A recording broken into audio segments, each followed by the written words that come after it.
Before proceeding, please make sure to subscribe and turn on the bell icon for upcoming videos.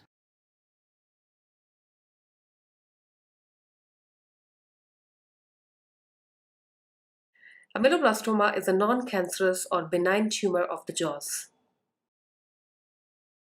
They are slow-growing and locally aggressive tumors.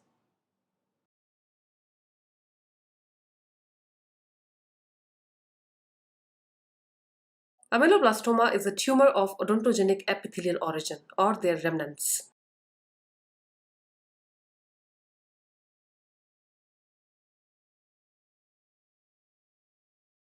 The possible odontogenic tissues that are thought to give rise to an ameloblastoma are as follows: the enamel organ of the developing tooth germ,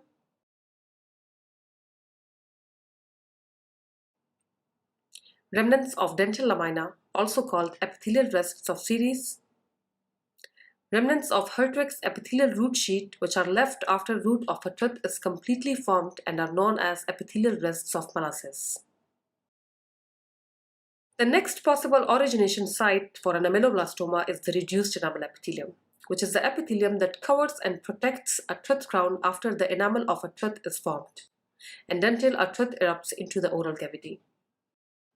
And finally, ameloblastomas may also arise from the basal cell layer of the oral epithelium, and this is considered the reremost origination site of an ameloblastoma. Ameloblastomas can be divided into 4 main types, and this division is based on their 4 different clinical presentations. These 4 types are listed as the conventional solid or multicystic ameloblastomas, unicystic ameloblastomas, peripheral ameloblastomas, and malignant ameloblastomas. The conventional type accounts for 75 to 86% of all cases. Unicystic types for about 13 to 21% of all cases. The peripheral types, which arises in the gingival soft tissues and accounts for only 1 to 4% of all cases. And finally, the malignant type, where the tumor exhibits a malignant behavior and it's the reremost type, occurs in far less than 1% of all cases of ameloblastomas. Since we can see here that the majority of cases comes in the conventional solid or multicystic forms, therefore in this video we are going to talk about the clinical, radiographic and histopathologic features for the conventional solid or multicystic type only. So let's begin. The conventional solid or multicystic form occurs mostly in the 3rd to 7 decades of life with no sex predilection. About 80 to 85% of all cases occur in the mandible, most often affecting the molar ascending ramus area. The remaining 15 to 20% of ameloblastomas occur in the maxilla, usually in the posterior molar region.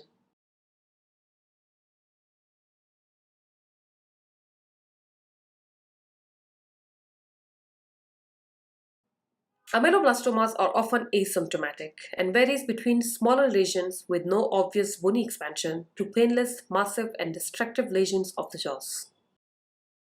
Ameloblastomas larger in size can even cause thinning of the cortical plates of the mandible, resulting in fluctuations or even bony fractures in the affected area.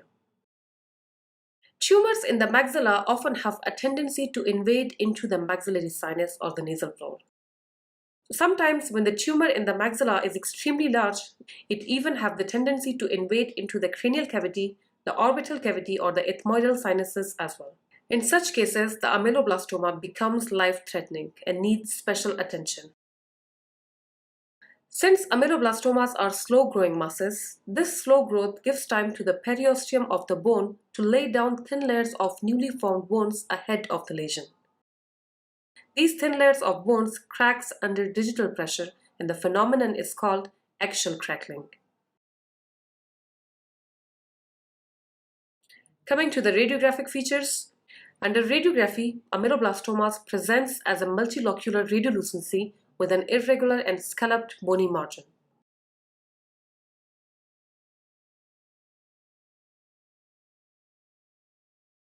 The lesion may either have smaller loculations, giving a honeycomb-like appearance, or it may have larger loculations, giving a soap bubble-like appearance.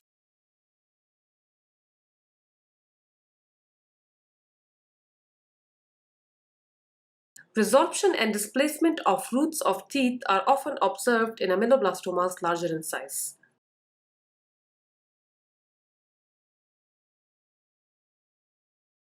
The lesion can sometimes cause impaction of associated teeth and may resemble a dentigerous cyst. One variant of ameloblastoma that possesses different radiographic characteristics is the desmoplastic ameloblastoma. Under radiography, the desmoplastic type shows a mixed radioopaque and radiolucent appearance. And this mixed radiographic appearance is due to the osseous metaplasia of the dense fibrous septa of the bone. Let's now move on to the histopathologic features of ameloblastoma.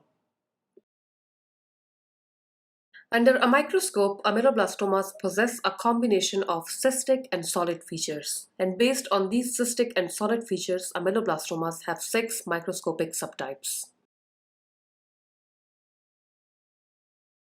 These subtypes are listed as the follicular and plexiform patterns, which are considered the most common types. Other less common histopathologic patterns include the acanthomatous, granular cell, desmoplastic, and basal cell types. Let's talk about each one of them in some detail. In the follicular pattern, islands of epithelium, which resembles enamel organ of a tooth germ, are seen embedded in a mature fibrous connective tissue stroma. The islands of epithelium consists of a core of angular cells which are much like the stellate reticulum of an enamel organ. Surrounding this central core of epithelium is a single lining of tall columnar ameloblast-like cells, the nuclei of which are located at an opposite pole away from the basement membrane. This phenomenon is called reversed polarity.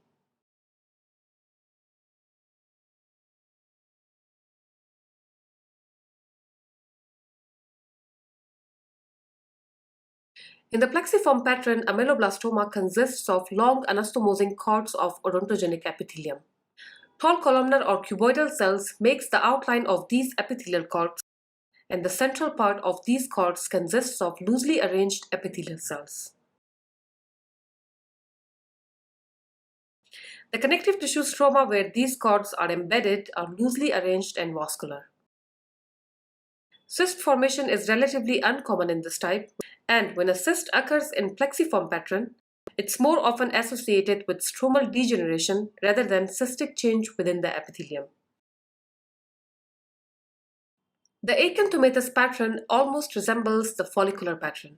The difference between the two is that in the acanthomatous type, the central part of the follicular epithelial islands undergoes squamous metaplasia.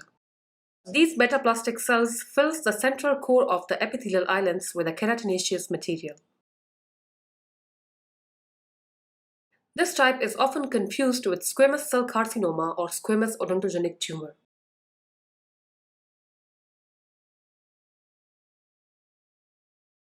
In the granular cell pattern, the epithelial cells of the tumor are transformed to granular cells, having abundant cytoplasm filled with eosinophilic granules that resembles lysosomes. This type is most often seen in young patients, and when an ameloblastoma undergoes such granular changes, the lesion is named as granular cell ameloblastoma. In the desmoplastic pattern, ameloblastoma contains cords and islands of odontogenic epithelium. These cords are smaller in size and are embedded in densely collagenized connective tissue stroma.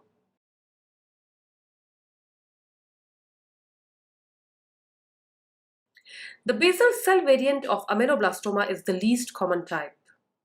This type shows excessive proliferation of uniform-looking basaloid-like cells in several nests. Stellate reticulum or other centrally placed cells are usually absent in this variant. The cells present at the periphery of the cells are cuboidal rather than columnar in shape. This type often resembles a basal cell carcinoma of the skin. The treatment options ranges from simple enucleation and curettage to en-bloc resections. Since a higher recurrence rate is observed following enucleation and curettage as compared to en-bloc resections, Therefore, in majority of cases, en bloc resections are considered the treatment of choice. If you think this video was really helpful, please do like the video and subscribe the channel. If you have got any questions or suggestions, you may write them down in the comment box. Thank you for watching.